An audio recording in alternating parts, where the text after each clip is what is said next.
Savez-vous comment se construit la PAC à Bruxelles? En 1957, 6 pays européens choisissent de se rassembler dans la Communauté économique européenne, la CEE, qui deviendra plus tard l'Union européenne. Ces 6 pays choisissent de construire une politique agricole commune, la PAC, qui prendra officiellement naissance en 1962. Et avec les élargissements successifs de l'Union européenne, elle est désormais partagée par 28 États membres. Le C de la PAC indique bien que la politique agricole est décidée en commun et s'applique aux 28 pays membres de l'Union européenne. Cela veut dire que cette politique s'applique aussi bien en Suède qu'à Chypre, aussi bien en Irlande qu'en Pologne, et doit donc prendre en compte l'hétérogénéité des États membres. Les 28 doivent donc se mettre d'accord pour établir cette politique. Pour cela, les représentants des gouvernements de ces 28 pays se rencontrent régulièrement à Bruxelles pour négocier. C'est le Conseil. Mais 28, c'est beaucoup. Et ces 28 ministres s'expriment chacun dans leur langue et représentent chacun la position de leur pays. Pour faciliter le vote des lois par le Conseil, des règles de décision en son sein sont indispensables.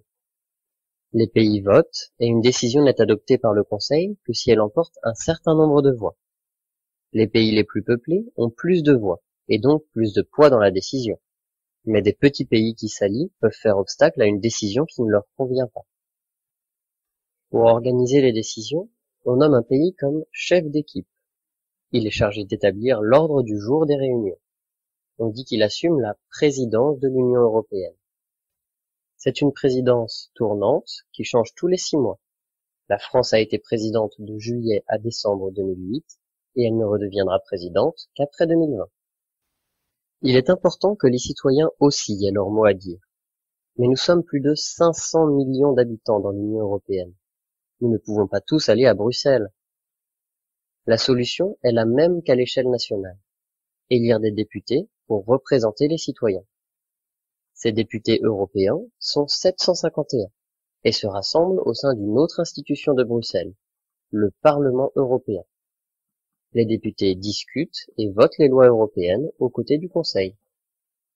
Pour mettre en musique ces différents groupes, il faut un chef d'orchestre. La Commission européenne joue ce rôle. La Commission européenne, c'est 28 représentants de l'intérêt général européen, qui ont une double responsabilité. Proposer des textes de loi qui seront ensuite discutés et votés par le Conseil et le Parlement, et veiller ensuite à ce que les lois soient correctement appliquées dans l'Union européenne. Ces représentants sont appelés les commissaires. Ils forment l'équivalent d'un super gouvernement européen. Chaque commissaire jouant à l'échelle européenne le rôle qu'un ministre peut jouer à l'échelle nationale. Chaque commissaire bénéficie aussi de l'appui d'une sorte de ministère, qui s'appelle une direction générale, dans laquelle travaillent des fonctionnaires européens qui fournissent des services techniques et administratifs. Les commissaires se mettent d'accord au sein du collège des commissaires, car toute proposition de loi se fait au nom de l'ensemble des 28 commissaires. Suivons maintenant l'exemple de la PAC. Comment la réforme de la PAC de 2014 a-t-elle été élaborée et négociée? Tout d'abord, le commissaire européen à l'agriculture et au développement rural, avec l'appui de la Direction générale de l'agriculture, la DG Agri, constituée d'environ 1000 fonctionnaires européens, propose des orientations générales. Ces orientations sont négociées avec les 27 autres commissaires, comme par exemple celui de l'environnement ou celui de la consommation et de la santé. En suivant ces orientations, la DG Agri établit un premier projet de loi.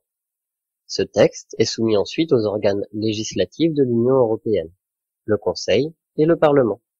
Chacun s'empare du texte pour le décortiquer, l'analyser et éventuellement le modifier. Au Parlement européen, un groupe d'une 50aine de députés, rassemblés dans la Comagri, instruit le dossier.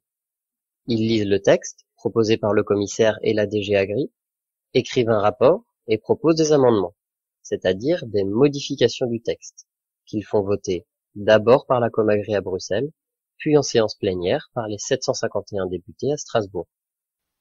Le nouveau texte, incluant les amendements votés par le Parlement et éventuellement les commentaires de la Commission, est soumis au Conseil, qui réunit les 28 ministres de l'agriculture.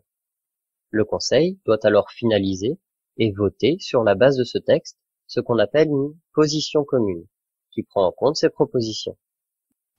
Durant cette période, pour les points sur lesquels les positions du Parlement européen et du Conseil divergent, des réunions, que l'on appelle des trilogues, sont organisées. Elles rassemblent des représentants du Parlement européen, du Conseil et de la Commission, qui négocient pour aboutir à un consensus.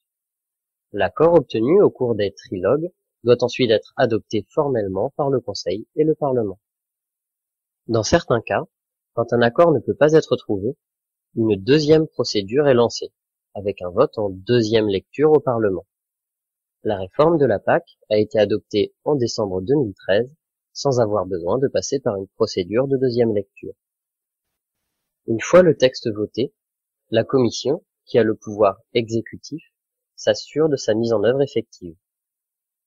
Les grandes étapes de la mise en place d'une réforme sont donc: premièrement, la Commission propose un projet de loi, c'est son pouvoir d'initiative. Ensuite, le Conseil et le Parlement débattent sur ce projet, puis une phase de trilogue a lieu. Un texte de loi est voté par le Conseil et le Parlement, c'est le processus de codécision, appelé aussi procédure de décision ordinaire depuis 2009. Finalement, les services de la Commission veillent à l'application du texte.